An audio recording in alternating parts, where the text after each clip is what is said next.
Hai, ketemu lagi dengan saya Diki, optometris dari Optik Melawai. Nah, khusus kali ini saya akan membahas tentang kacamata nih, teman-teman. Nah, kalau kacamata itu penggunaannya tidak harus untuk orang yang punya minus aja atau punya silinder aja.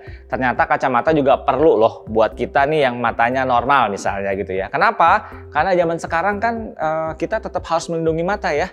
Satu, kita tuh selalu bergaul dengan dunia digital, yang mana kalau kita mengakses dunia digital, kita memerlukan device, yang mana device tersebut ada sinar yang memancar dari screen-nya gitu.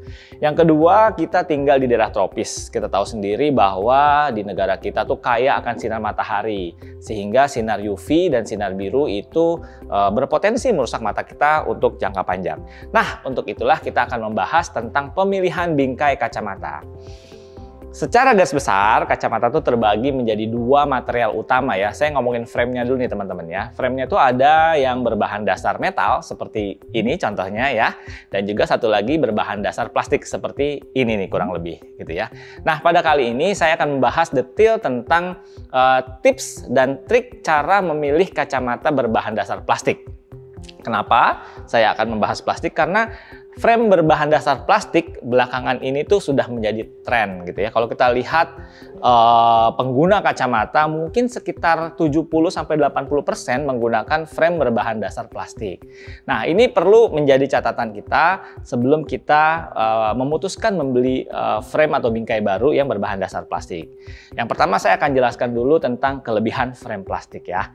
Yang pertama, frame plastik itu kelebihannya adalah sangat cocok untuk kalian yang punya ukuran minus, terutama minusnya tinggi. Kita tahu sendiri bahwa kalau kita punya minus tinggi, pasti lensanya identik dengan lensa yang lebih tebal.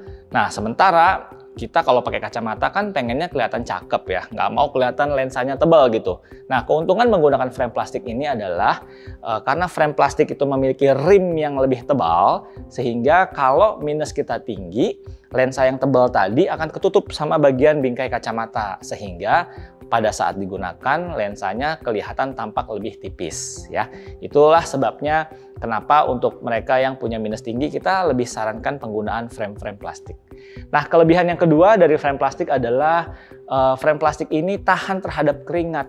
Jadi buat kalian yang kulitnya sensitif ya, kadang-kadang kalau pakai perhiasan tuh suka gatel, merah, atau sering alergi, atau sering berkarat kacamatanya. Nah, coba deh gunakan frame plastik ya, terutama yang bagian tempelnya, bagian sampingnya juga terbuat dari plastik. Karena frame plastik ini tahan sekali terhadap keringat dibandingkan dengan frame yang berbahan dasar dari metal ya. Yang ketiga adalah frame plastik itu cenderung lebih hipoalergik. Artinya buat kalian yang sering gatel pakai perhiasan atau kalau pakai kacamata suka merah-merah gitu ya, suka lecet sampingnya. Nah, itu lebih aman menggunakan frame plastik gitu. Karena frame plastik ini tidak menimbulkan alergi. Sebagian besar contohnya ya seperti plastik yang terbuat dari asetat itu terbuat dari bahan-bahan natural ya, dari tumbuh-tumbuhan, dari getah tumbuhan, sehingga dia sangat ramah terhadap kulit kita ya. Nah, kelebihan lain dari frame plastik adalah dia cenderung lebih kuat ya, karena kalau kita lihat strukturnya sendiri ya, saya ada contohnya ya. Ini kalau frame plastik yang saya pegang ini, dia strukturnya lebih kokoh karena lebih tebal ya, sehingga buat kalian yang banyak beraktivitas dengan mobilitas tinggi, dia lebih setelannya itu lebih stabil lah ya, tidak gampang berubah posisinya gitu ya. Nah, tetapi walaupun banyak kelebihannya, frame plastik juga ada beberapa tantangan nih atau kekurangan ya.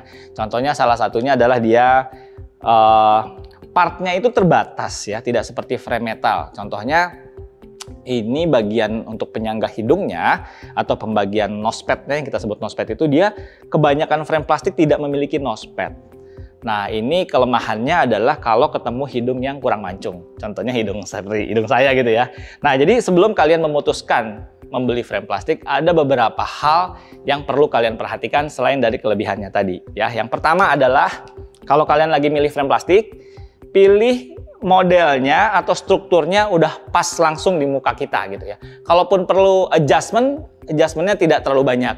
Yang penting diperhatikan adalah bentuk dari bridge ini. Jadi kalau kalian bisa lihat ya di video ini adalah bagian bridge ya, penyambung lensa yang kanan dengan yang kiri. Nah, bagian bridge ini Ini ada ukurannya nih teman-teman, ya. Ini harus disesuaikan dengan struktur hidung kita sebagai penggunanya. Misalnya, kalau hidung kita mancung, punya tulang hidung yang tinggi ya, hindari penggunaan bridge ini yang sempit. Karena kalau menggunakan bridge yang sempit, itu nanti kacamatanya lebih naik ke atas. Jadi jelek, jadi nutupin alis gitu ya, jadi kayak ketinggian posisinya. Dan sebaliknya, kalau hidungnya tidak terlalu mancung, atau tidak ada tulang hidungnya, kayak kebanyakan orang Indonesia gitu ya. Nah, pilihlah bagian bridge ini yang lebih sempit. Atau bisa juga pilih frame yang ada tulisan Asian Fit-nya. Teman-teman bisa tanya nanti ke optician kita ya, di Optik Melawai pada saat pemilihan frame plastik, ini udah Asian Fit atau belum? Nah, untuk Asian Fit biasanya bridge-nya ini lebih sempit, atau juga bagian cupingnya ini lebih tinggi, supaya jarak dari lensa ke mata kita tidak terlalu pendek. Sehingga kalau tulang hidung kita tidak terlalu tinggi, dia bisa menopang bagian frame ini dengan baik, gitu ya. Jadi yang pertama tadi perhatikan konstruksi hidung kita atau bentuk hidung kita dengan ukuran dari bridge ini. Ngomong-ngomong tentang bridge, selain dari Asian Fitting, kalian juga bisa lihat sebenarnya di bagian tempel sini suka ada kodenya tuh. Ini kan ada angka ya, ada angka 54, terus ada kotak, lalu ada angka 18. Nah, setelah kotak itu ada angka 18. 18 ini menunjukkan size dari bridge-nya. Yang tadi saya sampaikan bisa juga ada 16, 18, 20, atau 22. Nah, kalian bisa lihat di angka itu. Untuk kebanyakan orang Asia biasanya 16 sampai 18 mili. Nah, kalau misalnya hidungnya tinggi kayak orang-orang Eropa, pilihannya bridge-nya adalah yang lebih besar, 20 atau 22 mili.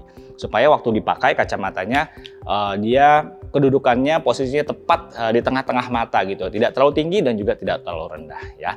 Itu adalah satu hal yang perlu kalian perhatikan kalau membeli kacamata plastik.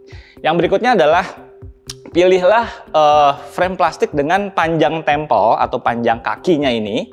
Bagian kaki ini kita sebut dengan tempel. Nah, tempel yang baik itu adalah yang panjang tempelnya ini, kaki kacamata ini sesuai dengan besar kepala kita. Jadi supaya kalau kita pasang kacamatanya dia bisa masuk ke dalam lipatan telinga, tidak terlalu panjang, tidak berlebihan, dan juga tidak terlalu pendek. Ya, jadi pada saat kacamata ini kita pakai, dia sudah harus masuk melipat di belakang telinga ini. Ya, kalaupun kurang pas nanti sebenarnya bisa di-adjust, tapi kalau terlalu panjang misalnya sampai ke lewat-lewat gitu, biasanya nanti kalau ditekuk ulang atau di-adjust itu jelek hasilnya. Jadi kalau bisa sebelum kalian pilih, memang harus sedengin dulu sih, dipakai dulu. Pastikan ini cukup gitu dengan besar kepala kita. Nah, ukuran dari si tempel ini juga tertera di sini sih, di bagian tempelnya. Ya, jadi nanti bisa dilihat, akan kita zoom ya berapa ukurannya ya, tergantung dari besar kecilnya kepala kita. Ya. Yang terakhir, yang ketiga adalah, nah pastikan frame plastik yang kalian beli ini kalau dipakai tidak menyentuh bulu mata kita. Karena kebanyakan frame plastik adalah tidak memiliki nose pad, sehingga kita tidak bisa atur jarak dari mata ke lensa kacamatanya. Contoh kalau saya pakai begini, ya, ini sebenarnya nanti di kamera bisa lihat ya dari samping, apakah bulu mata saya nempel apa tidak dengan lensa.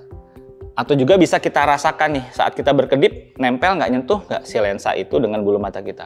Solusinya adalah menggunakan frame yang menggunakan nose pad sehingga jarak dari bulu mata ke lensa lebih jauh, dan pada saat kita berkedip jadi dia tidak terkena si lensa bulu matanya. Contohnya seperti ini ya.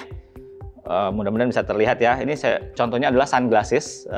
Dia terbuat dari plastik tapi ada nose pad-nya. Kalau ada nose pad-nya seperti ini bisa diatur. Jauh atau dekatnya jarak dengan mata bisa diatur sehingga bulu mata kita tidak menyentuh ke mata kita gitu ya. Ini terutama untuk mereka yang punya hidung kurang mancung ya, sebaiknya pilih frame plastik yang ada nose pad-nya. Tetapi kalau misalnya tidak ketemu frame plastik yang ada nose pad-nya, bisa disiasati dengan yang Asian Fit ya, atau dengan yang bridge yang lebih kecil ya. Oke, mungkin itu yang bisa saya sampaikan terkait pemilihan frame yang terbuat dari plastik dengan kelebihannya dan juga apa-apa saja yang kalian harus perhatikan kalau kalian memutuskan untuk membeli frame plastik. Yang intinya adalah setiap kacamata yang kita beli memang sebaiknya harus dicoba dulu. Karena tanpa dicoba kadang-kadang kita hanya terpaku sama modelnya saja yang bagus, warnanya saja yang bagus, tapi begitu fisiknya kita coba banyak kendala. Artinya bulu mata yang nempel atau posisinya terlalu tinggi atau terlalu rendah. ya, sehingga itu akan menyulitkan kita di kemudian hari, berkacamata yang jadi nggak nyaman, kita jadi nggak betah karena terganggu dengan kacamata kita, bukannya terbantu malah terganggu, kan jadi repot ya. Sebaiknya dicocokkan, dipakaikan, dan mintalah pendapat dari optometris apakah ini sudah cocok dengan wajah saya atau belum gitu ya. Mungkin itu saja yang bisa saya sampaikan, semoga bisa menambah wawasan dan juga berguna buat kalian semua. Tapi kalau masih ada pertanyaan seputar kacamata, lensa kontak ataupun penyakit mata lainnya, bisa kalian kunjungi optikmelawai.com atau datang ke Optik Melawai terdekat. Dan jangan lupa cek akurat mata sehat. Dah. Yang terbaik.